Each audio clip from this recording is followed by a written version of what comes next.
Hey folks, welcome to the show. Thanks so much for being with us. This is the Millstone Report. My name is Paul Harrell. As always, we can do the show without you watching. Thank you so much. Hope everybody had a great weekend. I hope you had a terrific Lord's Day. We had a lot to get to, a great show for you, obviously revolving around the economic conditions right now in America, across the earth, across the globe as well. Trump's tariff revolution. We've been talking about this for a while, that what it at least appears to me, Donald Trump trying to totally revolutionize not only the American financial system, but the global financial system as well. How we structure, how we fund our government. We're going to talk about that later in the program if we have time. We do have a planned segment. I'm already against women clergy. You don't have to convince me. We have that geared up. Believe it or not, some female clergy out there, they really believe that if it's traumatizing to refer to God as Father, because maybe the idea of your parents, maybe they haven't treated you right, so the idea of referring to God, your heavenly Father, as Father, maybe you should say I don't know, grandmother. Maybe you should refer to God as your grandmother when you say the Lord's Prayer. I kid you not. Also, Megyn Kelly has a viral clip going around, asking the question why women are having trouble finding men who don't want a girl boss as a wife. And I'm summarizing, but we'll get to that clip as well. I think they're kind of all going to tie in towards the end of the show. Before we go any further, though, I want to remind you that this portion of the broadcast is brought to you by Red Vive Health. I want you to check out the healing power of red light over at redvivehealth.org/Paul. That's redvive, V-I-V-E, health.org/Paul. And we'll tell you more about their fantastic red light panels and the healing power of light here in just a moment. But let's get right to it. Donald Trump is essentially telling the country, in the midst of the stock market being way down, cryptocurrencies as well way down, everything as a reaction to these tariffs, Donald Trump is essentially saying, look, America, this country, economically speaking, is sick.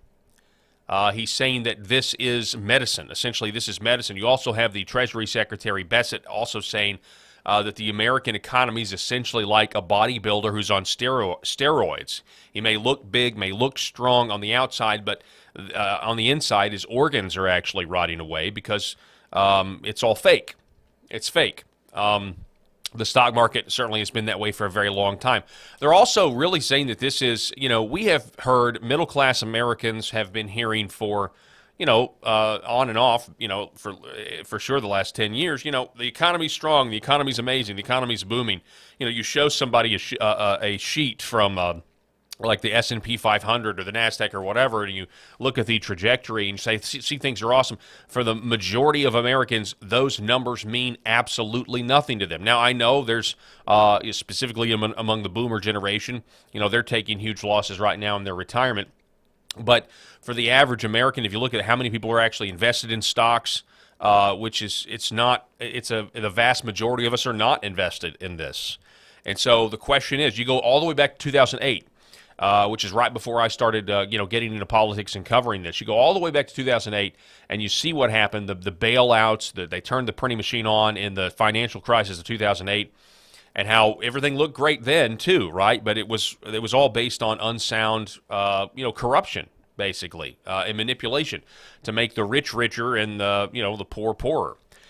Main Street didn't get the bailout, but Wall Street did. The whole conventional wisdom at that time was, we had to bail out Wall Street so that we could save Main Street, right? All of that was just nonsense, from what I can tell.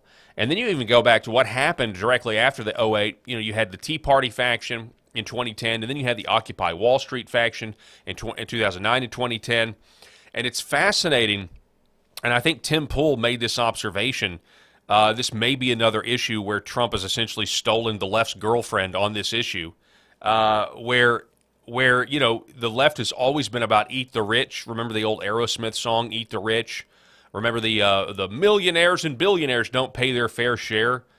Well, interestingly enough, whether you buy into that rhetoric or not, or that specific view of politics, because we obviously know that it's in the past is steered towards socialism.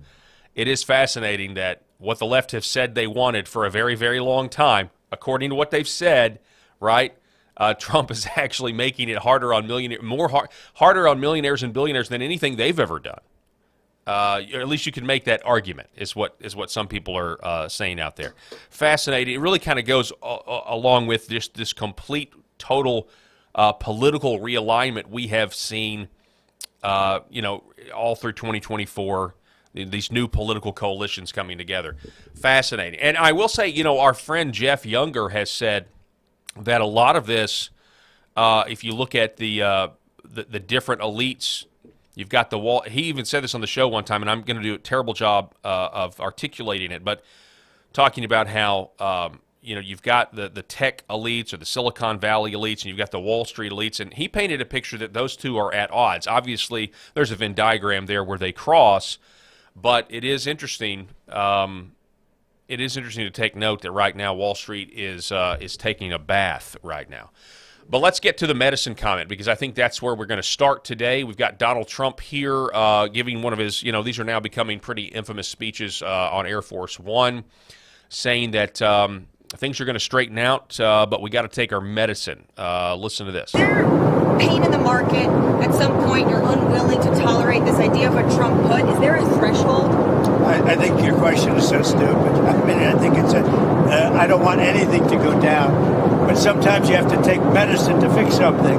And we have such a horrible, we have been treated so badly by other countries because we had stupid leadership that allowed this to happen. They took our businesses, they took our money, they took our jobs, they moved it to Mexico, they moved it to Canada, they moved a lot of it to China, and it's not sustainable. We're not going to do it. Now we have hundreds of billions of dollars is pouring into our country. On a monthly basis, it's pouring, it's already started because they put tariffs on. And eventually it's going to straighten out and our country will be solid and strong again. And again, what we talked about on Wednesday, which was Liberation Day. By the way, thank you for your prayers. In my area where I live in Arkansas, we have been, well, you probably saw it, Lake City, Arkansas, just getting that, was it an EF3 tornado? I haven't even looked to see what it was. I think it was a minimum of that. I mean, I saw the devastation personally on Saturday night. But thank you for your prayers for this area, and it's not just Arkansas. I mean, it was just this giant line of storms. Now we're in the midst of flooding. Rivers are not going to crest for a day or so, and we covet your prayers. By the way, all of these people that have been affected by these storms, the loss of life, loss of property, it's absolutely devastating. But we do appreciate it. So on Wednesday we did the show, and then from Wednesday night, it has just done nothing but rain, and I can't tell you how many times I've been in a basement over the last 5 days. It's been absolutely crazy. Wasn't able to do a show on Thursday just because of just sheer tornado exhaustion all night. And then thankfully for Friday's show, when we had that up early on my Substack, paultalkshow.substack.com, for those of you who want to listen early, but we sat down with the Tesla owner, Jacob Holloway.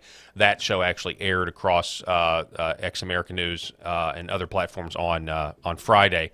Had a good time with that. But so this is my first time back in the chair here live, I guess, since Wednesday. But so a lot's gone down but I really wanted to say that. I appreciate your prayers. Please continue to pray for those people in the South who have lost everything, and the weather, now the flooding. It's a big deal. We've got to take our medicine. We got to, and this is it's fascinating. Real quick. I don't want anything to go down, but sometimes you have to take medicine to fix something, and we have such a horrible, we have been treated so badly by other countries because we had stupid leadership that allowed this to happen. They took our businesses, they took our money, they took our jobs, they moved it to Mexico, they moved it to Canada, they moved a lot of it to China, and it's not sustainable. We're not going to do it. Now we have hundreds of billions of dollars. Okay, so again, the overall goal here, one of the goals, and we highlighted this on Wednesday, was the fact that we're expected to spend $6 trillion this year as a country, and we're only going to take in $4 trillion. You have $50 billion in tariffs, but they want to get that to $500 billion in tariffs. Then you look at the tax cuts. Donald Trump is trying to eliminate the deficit. He's trying to actually turn the year-to-year financial situation into a surplus. by cutting $1 trillion in waste, fraud, and abuse with Doge. So $1 trillion, you cut that, then all of a sudden you're not spending $6 trillion, you're spending $5 trillion. You see how close you can get. At least I think that's what is on his mind. That's one of the things. Then we get, this was the comment I was talking about, Tim Pool. Trump did more to eliminate millionaires and billionaires this week than the left has done in decades. It's just a funny observation. There's no way around how funny this is. And you just look, I've said, somebody said it, I didn't come up with it, Trump stole, the left gets mad when Trump steals their girlfriend on issues. One of them was war. The left used to be anti-war. Trump ran on being anti-war. We're going to see if that actually plays out. I'm very skeptical. There's plenty of chatter out there right now about how Israel is going to preemptively strike Iran, and the United States is going to support that, and then maybe even get us involved into another war in the Middle East, which is totally unacceptable and will destroy President Trump's anti-war legacy forever. It'll be a disaster. Anyway, let's stick with the economy. Here is Stephen Miller talking about what the original sin was, the incentive to push our manufacturing overseas. The original sin of how the modern economy in America is structured, the president talks about more than anything else. And it gets to Caroline's point about the overall economic vision. The original sin was that we created a tax system that punished you for making something in America and rewarded you for making something in China or a foreign country. So in other words, if you had your factory in America, you paid a sky-high corporate tax rate, you were beaten to death with regulation, you had radically unaffordable energy prices, and Washington just in every way made your life miserable. And the political class didn't do anything about it. They allowed it to happen. Correct. Well, they sat by and watched it happen for decades. They actually... And I actually think you're going to, you've got some of these Republicans now that are coming out trying to file bills. They're going to file bills to take the power of setting tariffs away from President Trump. Obviously, he's got the veto power as well, so he can veto that legislation if it were to get out. But it really is fascinating how I think we're going to find it. I think the politicians that crow the loudest are clearly the ones that are going to be benefiting from this system. And right now, I mean, just bare minimum, the benefits are a high stock market. The benefits are for these politicians, right? This is how a politician gets in with a very minimal net worth, and then they get these insider trading tips, and then their net worth grows. Like there's a whole, what's it called? There's like a whole organization that follows Nancy Pelosi's stock buying and then recommends to other people, hey, your portfolio should mimic and parrot Nancy Pelosi because you'll make a lot of money that way, right? So now that the stock market is going down, the D.C. is affected by this because this is, politicians and all of the big corporations that support the politicians. They're having a cow right now. And now you have people like Eric Erickson who are going to start talking about those of us who are like, hey, America is not an economic zone. America is a particular nation state for a people. And, people are, this guy here, Steve Cortez, says we must reorder the American economy to work for the masses of working class citizens. Eric Erickson says, kind of borrowing a talking point from 2010, the right is starting to sound like Karl Marx, which should be a warning sign, not a good thing. J.D. Hall says, this post is why unipartyists like Erickson ran the GOP. We didn't win elections. Being concerned about the wealth gap is not Marxist, and alleging such is a good way to go back to the Republicans' hate poor people narrative that marginalized us since the 1940s. There's a big problem leading to the poor getting poorer and the rich getting richer, and that problem is unsustainable. I thank God that populism is placing Erickson and the neocons like him in the timeout corner. Also, our friend Charles Haywood over at the Worthy House saying that the S&P 500 has doubled in the past 5 years. Does anybody with sense think that the companies that make up the S&P 500 have, on average, doubled in their prospects over that time? Stock prices are, by definition, the present value of the sum of expected future cash flows. Of course not. It's all just financialization driven by interest rate manipulation, speculation, and other forms of chicanery. Well, yeah, I don't know what, maybe this has always been the case, because I'm not a financial guy. I'm not, wasn't a business major or anything like that. But it seems to me that the stock market and this whole idea of, IPOs and taking a company public, it's not really about what the company is actually worth. It's what you can convince people it's worth. Now, maybe it's always been that way, but certainly I think there's maybe varying degrees of where the emphasis is.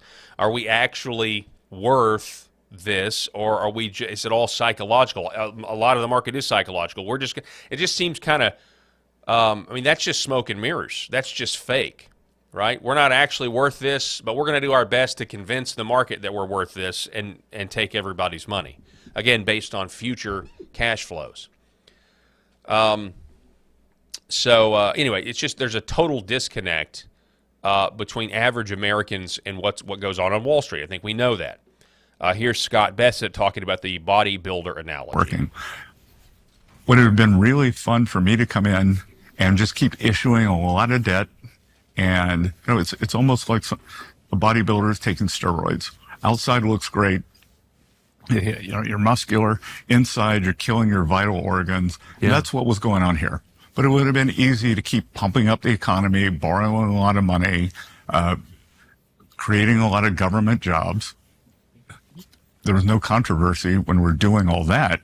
But you were going to end up in a calamity. If you go back and look, you look at the financial crisis in 07, 08, economy looked great right up until then. You go back and you look at the end of the dot-com bubble and then the whole credit problem, the fraud at WorldCom, Enron, some other companies. Economy looked great until it didn't. And I think one of the things that we won't get credit for, but that this administration will have done, is avoiding a financial calamity. Interesting. Because there's people right now saying the opposite. Oh, this is the financial calamity. But he's exactly right about the bodybuilder analogy. I thought that was really good. So, yeah, for those of you who don't know, that was Scott Bessent on Tucker Carlson. He went on Tucker Carlson's podcast, I guess, the day after or the day of the tariffs, the Liberation Day, either on Liberation Day or the day after. But this is really the clip that has been making the rounds about how Wall Street does versus how the rest of us do. And this really gets to the populist idea behind what's happening right now before our very eyes. The distribution of equities across households, the top 10% of Americans own 88% of equities, 88% of the stock market. The next 40% owns 12% of the stock market. The bottom 50 has debt. They have credit card bills. They rent their homes, they have auto loans, and we've got to give them some relief. That I was struck by the statistic from last year. That's the message right there. Just as a bystander, I'm like, wow, okay. All right, or that I like. I will say, that very much is that used to be what the Democrats would say on the campaign trail. That was their goal, right? Barack Obama, some millionaires and billionaires don't pay their fair share. That used to be the thing. And so that used to be that was the narrative. And now I'm sure they would still say that. They would maybe disagree with the tactics. But it is fascinating. I've said for a while that, everybody has said this for a while, not just me. Donald Trump really, in many ways, is like a 1960s Democrat. Go back and listen to JFK and his idea of economics and tax policies and tax cuts and everything else. But here's a rhino congressman by the name of Don Bacon from Nebraska going on Face the Nation talking about he's going to try to stop President Trump's tariff authority. I know you are introducing companion legislation to what Senator Cantwell just laid out for us. But as I understand it, in the House, Republican leaders have already restricted the ability to rein in changes to the Mexico, Canada, and China tariffs. They tucked language into the continuing resolution. Does that get in your way when you are trying to now claw back some congressional control of tariffs? Well, first of all, good morning, Margaret. Thanks for having me on. And I enjoyed listening to Senator Cantwell. I support the legislation that Senator Grassley, Senator Cantwell, we have a total of 7 Republicans in the Senate. And I have some beginning support on the House side, which we'll unveil tomorrow. It will be harder to pass this in the House, no doubt. I think if we get 60 votes in the Senate, it'll put pressure on the House to look at this. And if we continue to see the stock market go a certain direction, or if we see inflation or unemployment. So the stock market if we continue to see a stock market go a different direction, they're going to try to rally D.C. for a mutiny against Donald Trump and his tariffs policy, which is something he campaigned on. There's no one that's under any illusions. Donald Trump campaigned on this every single stop. He talked about tariffs, talked about how America's getting ripped off. He's been talking about it since he went on Oprah back in the 80s. This is not a new thing. This is not a surprise. This is very much what the American people voted for. But I just want to reiterate, I don't think you can have this conversation about D.C. now trying to strip Trump's power from setting tariffs as the chief executive, the commander-in-chief. I don't think that you can have this conversation fairly without talking about the amount of money Congress makes off the stock market by getting insider trading tips. And they are mad right now because of their own personal losses, period. They are upset because of the donor class, and they're upset because if the stock market goes down, it hurts a guy like Don Bacon more than it hurts some average American going to work at a factory right now. And so we need to be very skeptical about their their principles. Even Rand Paul, who's been super hardcore against tariffs for the last 5 days,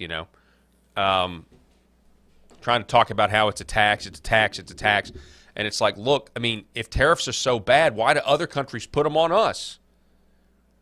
It's just not as black and white as somebody like Senator Rand Paul would want you to believe. It's just not. And to that point, here it is. Let's listen more from Besant on Tucker. And President Trump cares, this administration cares, and this is the first step towards realigning that. A lot of our trading partners, including some of our allies, have not been good partners. If tariffs are so bad, why do they have them? Why do they have them? Right?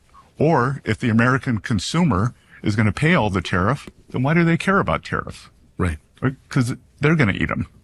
So, I think that this is the beginning of a process. We're going to reindustrialize, that we have gone to a highly financialized economy.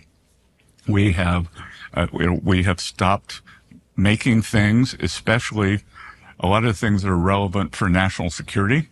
I think one of the few good outcomes from COVID was we had a beta test for what maybe a kinetic war with a large adversary could look like. And it turned out that these highly efficient supply chains were not strategically secure. So that we don't make our own medicines, that we don't make our own semiconductors, that we don't make our own ships anymore. So I think if I were to say, like, was there any good outcome from COVID? It woke the world up to these supply chain problems. The supply chain issue, certainly something that you will have to talk about, not just with everything that happened with COVID, but just from a national security. We have to make our own stuff at this point. We have to make our own stuff. And I think I have a tweet from R.N. McIntyre coming up about that very thing here in just a moment. Let's see, what do we have next? So in the 80s, so we've got Lutnick here, and then we have that. Okay, before we go any further, though, I want to tell you about Red Vive Health and the great folks over at Red Vive. Ladies and gentlemen, I mean, look, at this point, all I can say is glowing, no pun intended, glowing thing. It really does light up a room. Glowing recommendations for this incredible technology, clinical strength red light panels that you can have in your own home. I want you to do the research if you don't know, but this is the medicine of the future. The future's now. I want you to go to redvivehealth.org/Paul, and I want you to check out the healing power of light. It's very important that you understand a few things. This is red light that's naturally emitted from the sun in targeted doses. We don't get enough of it. It's a way to supercharge your mitochondria in your cells. But it's not just the red light, it's the near-infrared light. There are two different wavelengths of red light that come from these panels. And you don't just want to go get a panel somewhere else that only has the red light, because you're not going to. That's why these panels are so special. You have the red light and you have the near-infrared light. So the red light, as we've talked about before, increases collagen production, makes your skin look better, you feel great, but it's got these anti-aging properties that are produced from the exposure to this. And then there's the near-infrared light, and that's really the mitochondria powerhouse boost. The near-infrared light penetrates deeper into your body, and essentially it gets to your cells, it gets to your organs, it gets to your bones, it gets to your deep tissues. This is fantastic if you're working out and you need to recover quicker. It works. I can tell you that. Also, it's great for sleep, and it's great for just general inflammation as well as targeted. If you've got places, I'm sure if you've got arthritis here or there, this is going to help you. And there's studies, many scientific studies out there that back this up. Big Pharma doesn't want you to know about this. They want you on the hamster wheel of continued medication.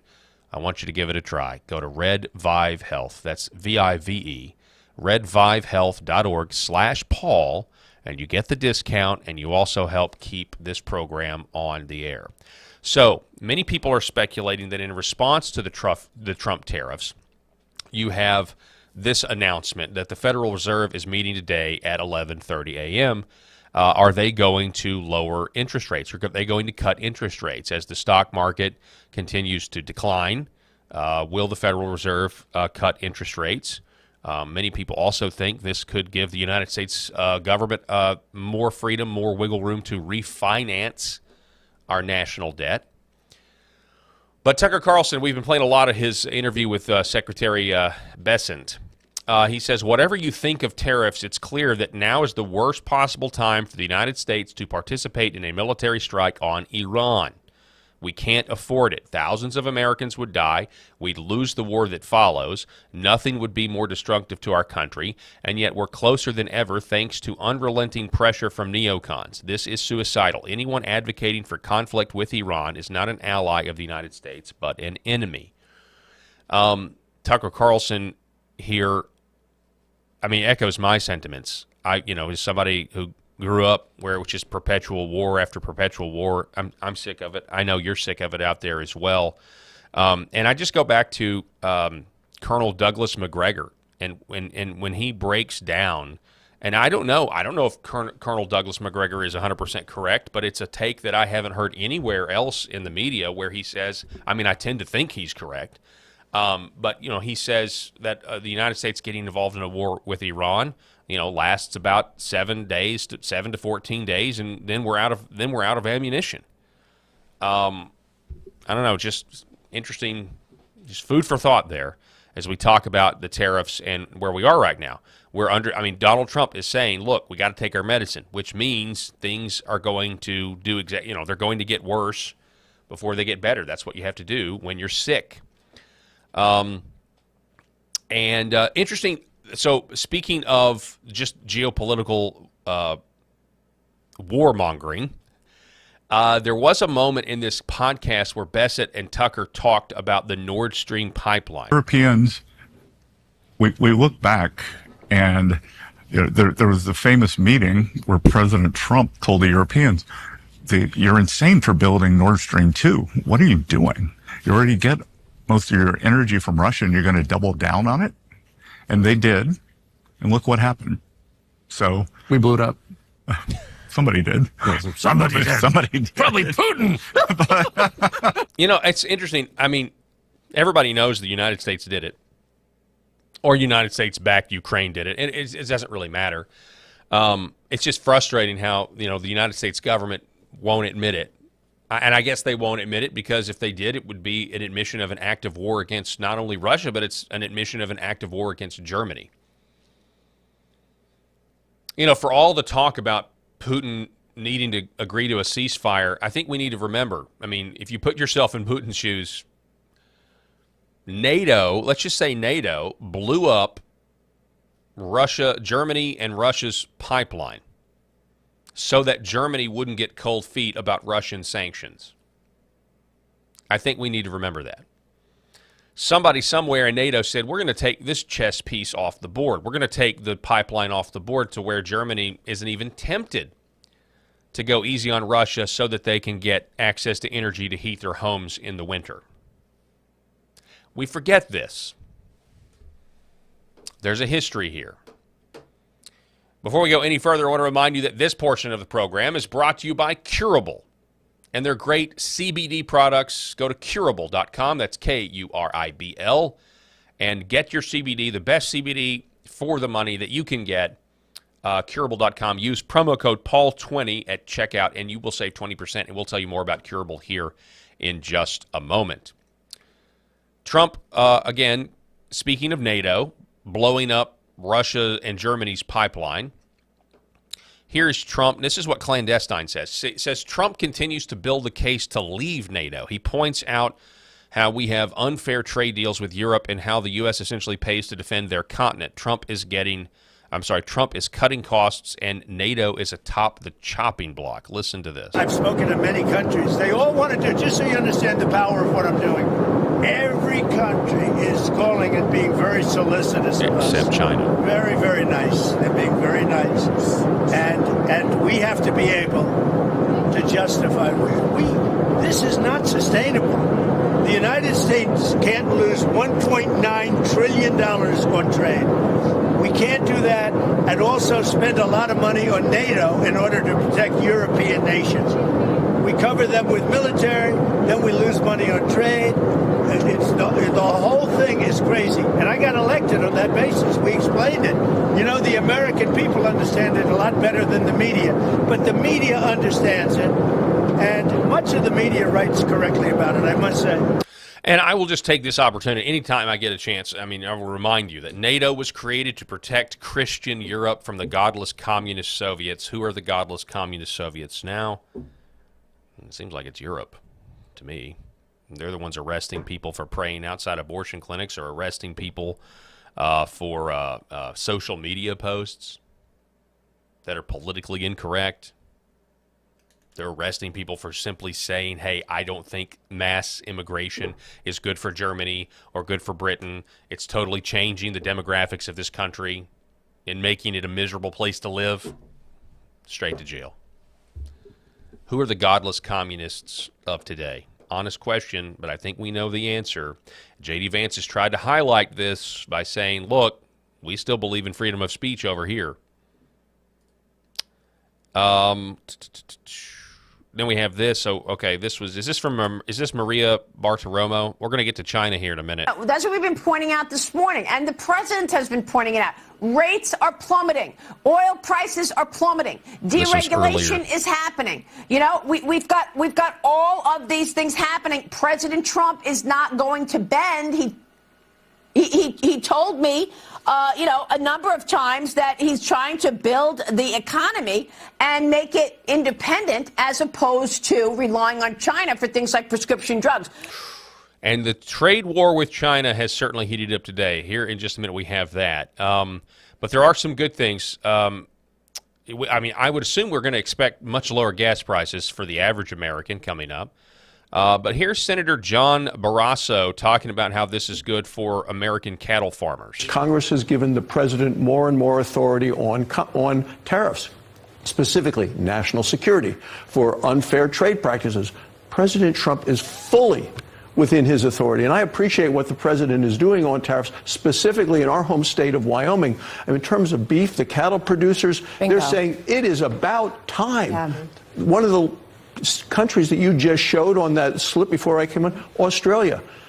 Australia has sold $29 billion worth of beef in the United States, and we haven't been able to sell one hamburger in Australia because of barriers. I'll tell you this much. If you can get the price of brisket back down to what it used to be, like brisket, the reason brisket is a barbecue meat is because it used to be a cheap cut. Brisket's high, man. Brisket's too expensive.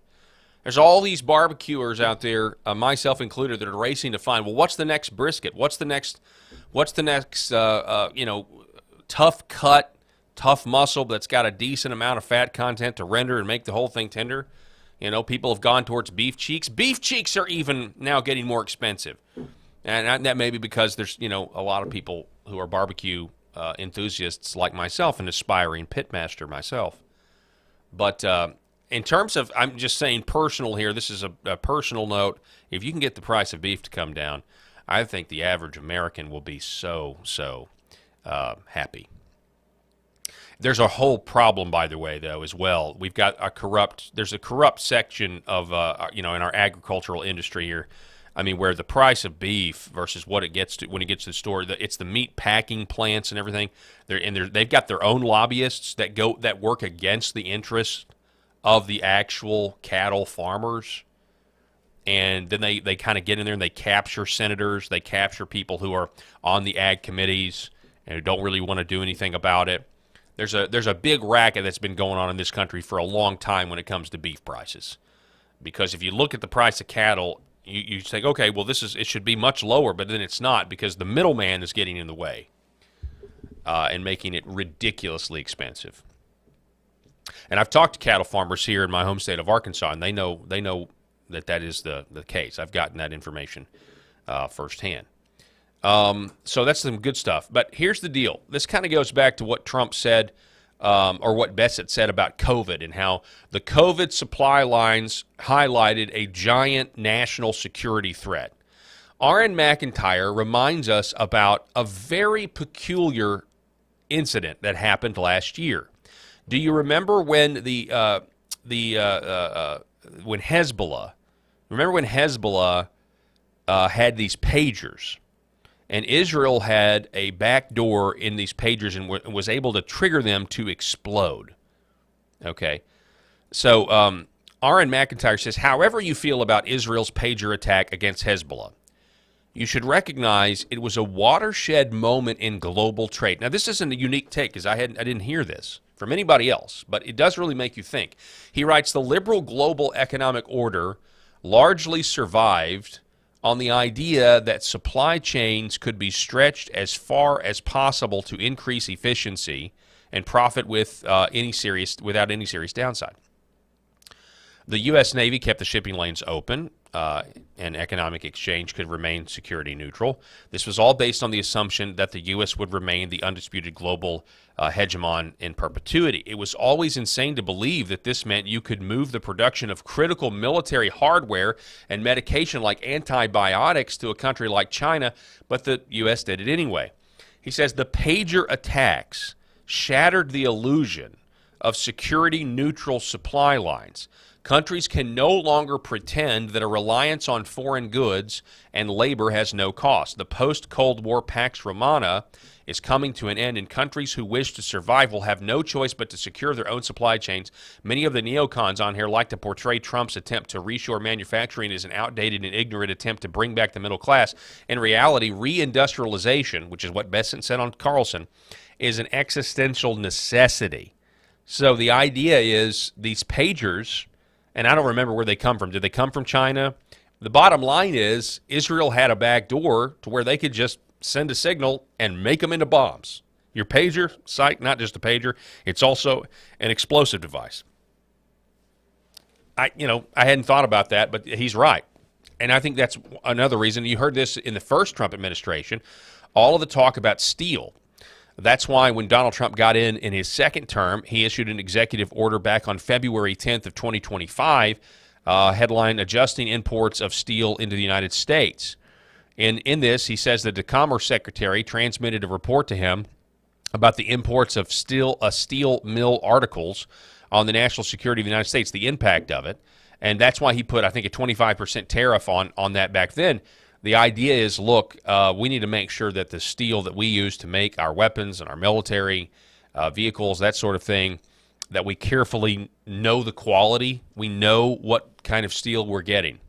I saw a picture of, and I don't know if this guy, I don't know if it's because he was driving around in a lot of, high salt, maybe a beach area. Anyway, I saw a video over the weekend of a guy who has like a brand new 2024 truck with 15,000 miles on it. After 15,000 miles, the underside is just completely rusted. It looks like the steel it was made out of a paper bag or something.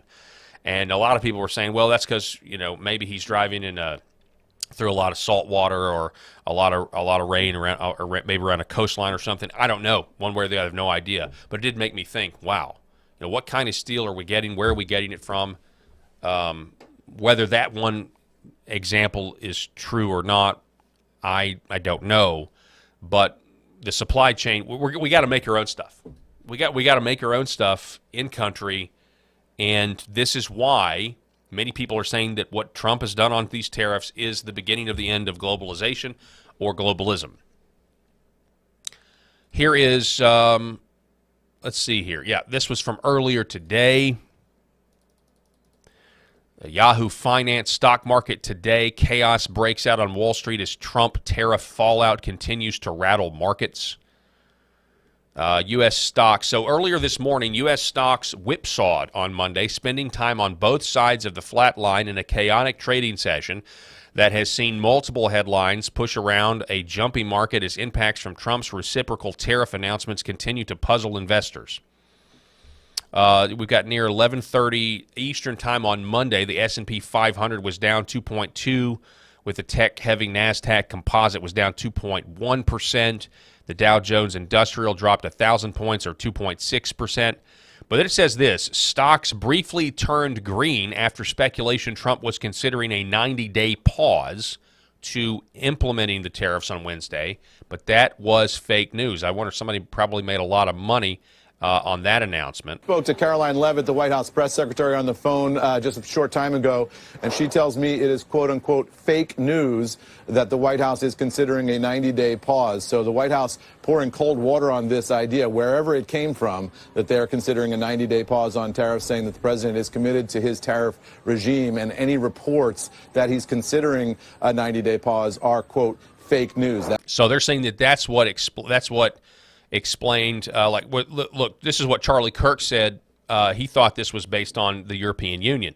But he posted earlier, the market quickly reversed, wiping out losses and moving rapidly into positive territory, presumably on news that the EU is willing to negotiate with zero tariffs. This was not correct, apparently.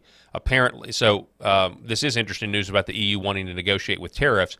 But according to what we now know, this was because there was a rumor out there that Trump was going to pause the tariffs for 90 days.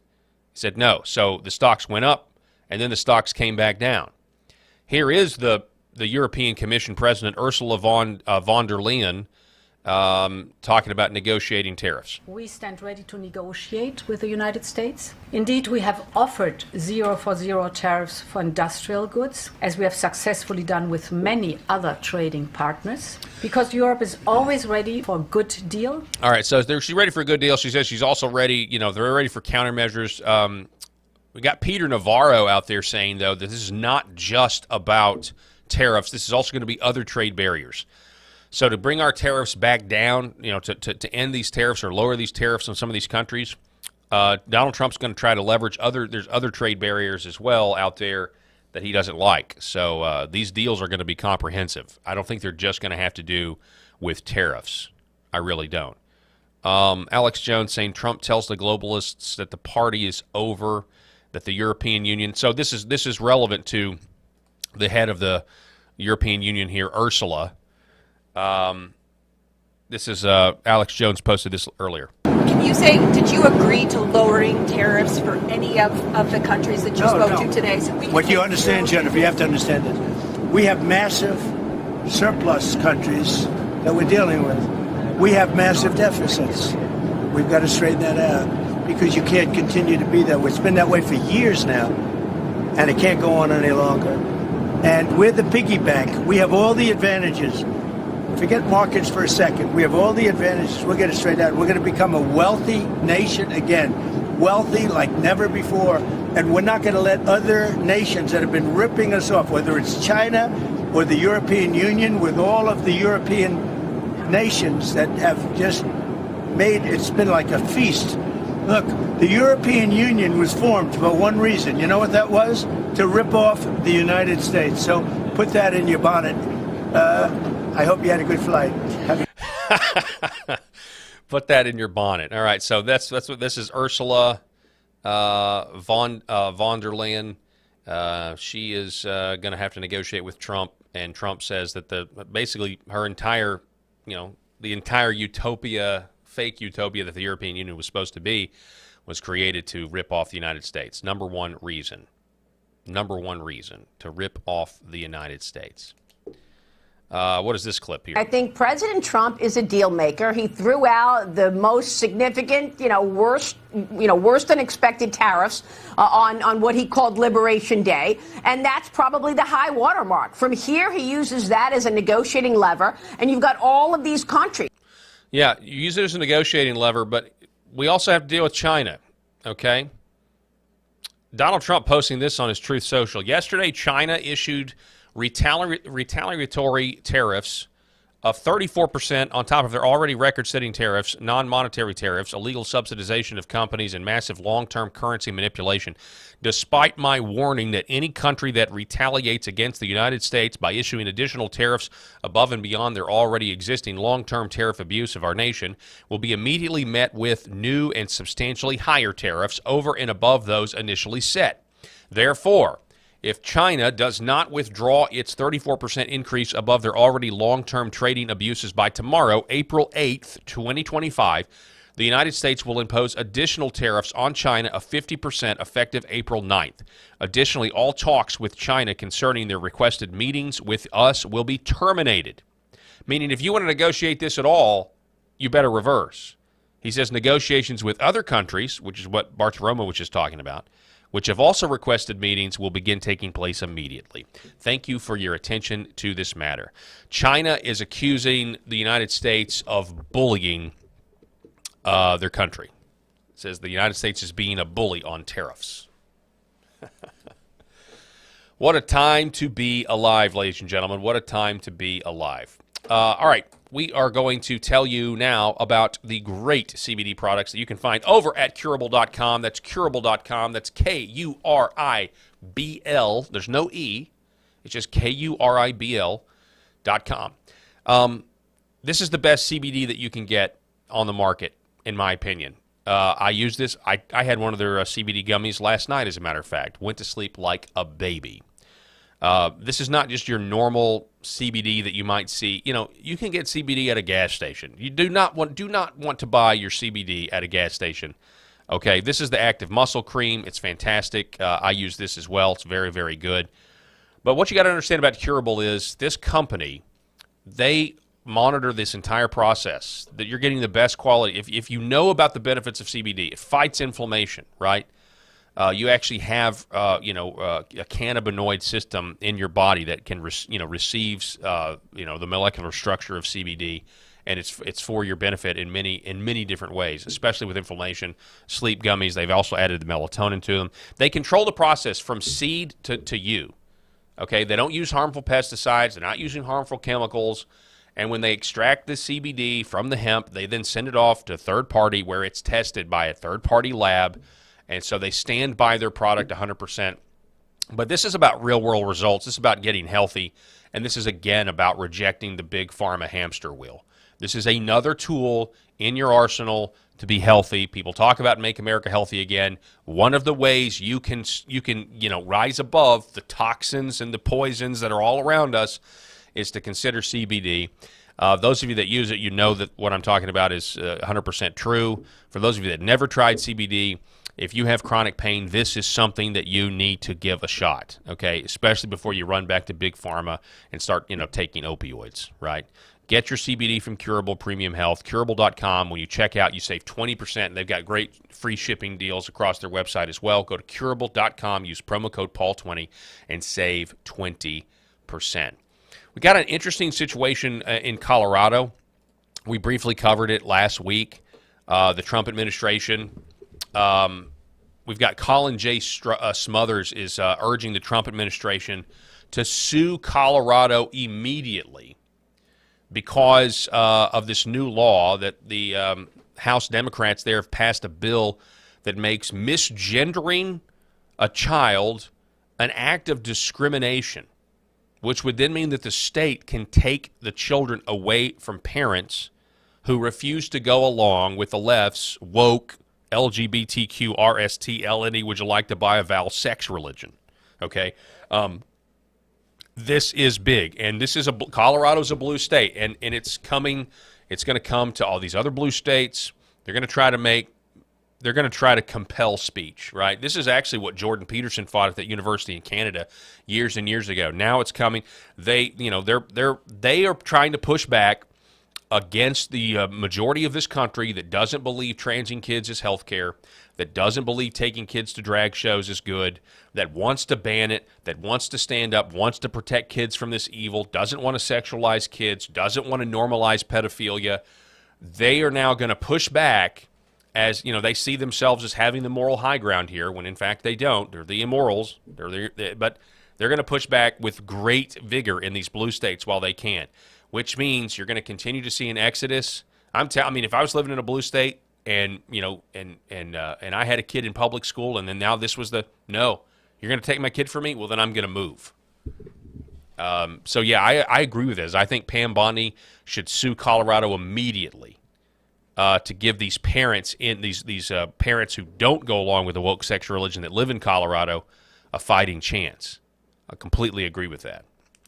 Megyn Kelly went viral for this clip. We talked about it earlier. Listen to this. Here's what's happening on the right. Young women, I talk to young conservative women all the time about their lives and their goals and, the things that they want. And what's happening is they can't find men who are maybe more conservative. Usually they're looking for somebody who is religious. A lot of conservative women tend to be God-loving conservatives. And they can't find a lot of young men who want to marry a working woman now. So they're God-fearing conservative women, but they want to also be career women as well, according to Megyn Kelly. This is an actual problem that's coming up on the right. And to me, it's so sad, because it's like, how did we get to the point where we're now telling young, conservative, amazing women that they're not attractive if they also work, if they choose to, let's say, do what I'm doing and what you're doing, and get their voice out there. But I'll stick with me just because I think conservatives listening to this will like the thought of another Megyn Kelly voice up and coming. Female well, why voice. wouldn't we want that? Female. Why would we take somebody who's talented in this field and really wants to make a difference and have the messaging to her be, you're really not that valuable unless you give it up and go into the home and only have a family and only raise a family. So Megyn Kelly here is highlighting that there is, according to her testimony is, there's a growing group of men that are done with feminism and they're done with the gynocracy, and they don't want to marry a woman who doesn't want to be a traditional wife and mother. And she has a problem with this. Not only are we sending her that message, but young men are actually believing that. They're actually believing it, especially on the right, because the trad mom has gotten so popular. Well, no, they're believing it on the right because it's now their conviction, and they're seeing the rotten fruits of the gynocracy across our entire civilization. And they're saying, I want to do things differently. I remember, maybe their mom wasn't like that. Maybe their mom was working. Maybe they remember their grandparents. And they remember the traditional roles that their grandparents exhibited. And it's no, if we do that, we're not going to have any strong conservative or right-leaning women to provide a role model for younger conservative women who, and there's nothing to apologize for here, don't necessarily want to spend all their 20s and their 30s getting married and having kids. Or well, then this is really just about freedom of choice, right? This is the thing. You can say trad moms have gotten popular, or trad wives or whatever, but you've got a bunch of young men who've been told their whole lives that they're the problem, and they're recognizing, no, actually we're the solution, and the solution is building families that don't look like that actually have a definition. We can actually define what a good family is, or at least attempt to, versus what it used to be or what it is now.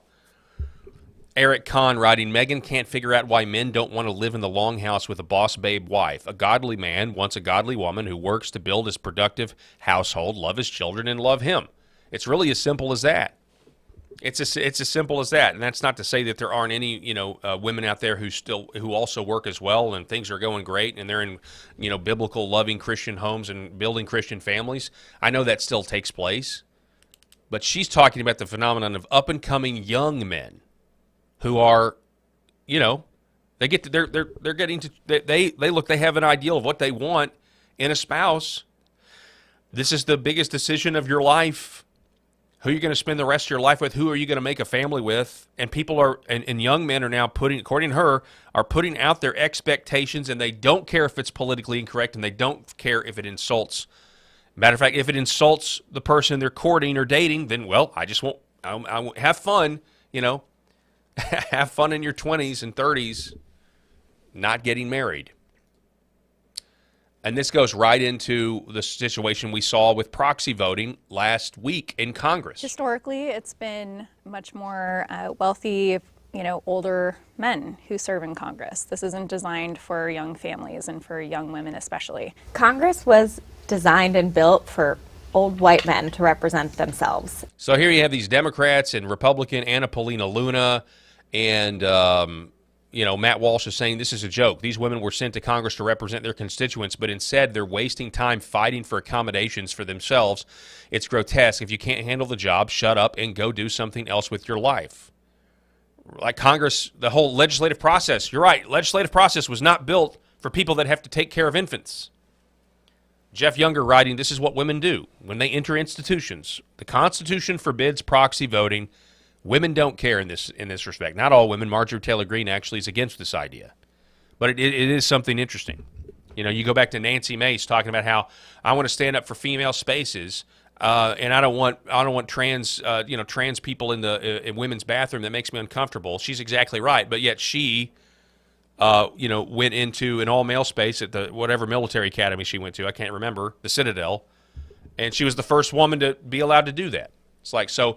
Female spaces are fine exclusively, but you can't have exclusive male spaces. Which brings us to my favorite segment of every show when we get a chance to do it. Here it is. And let us confess our faith today in the words of the Sparkle Creed.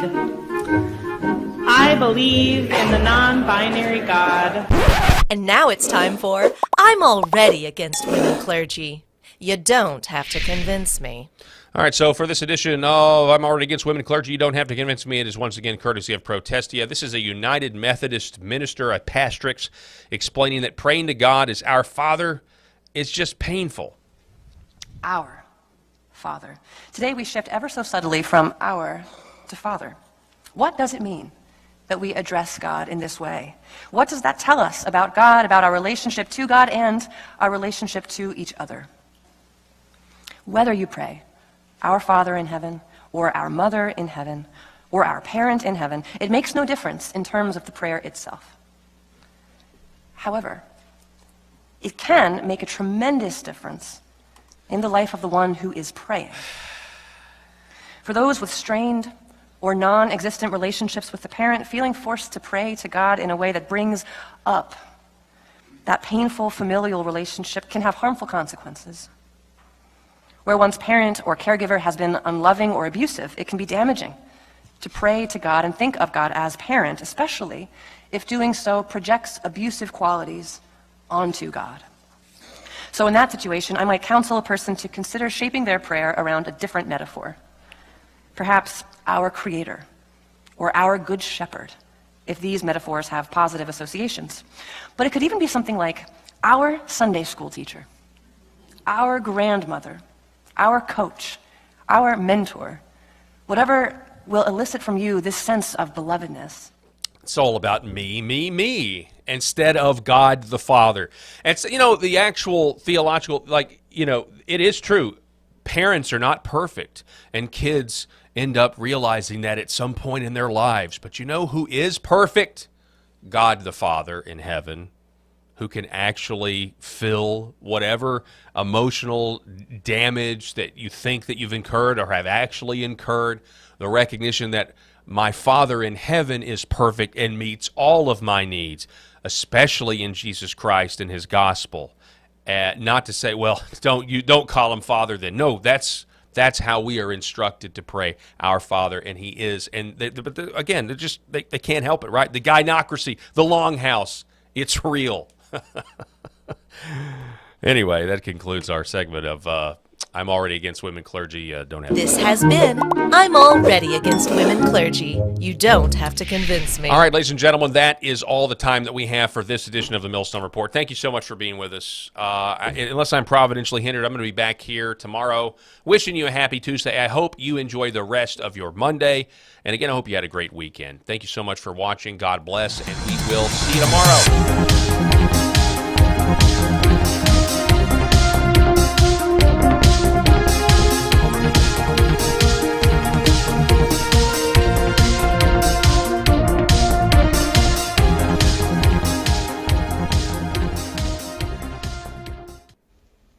The very foundation of the Christian faith is based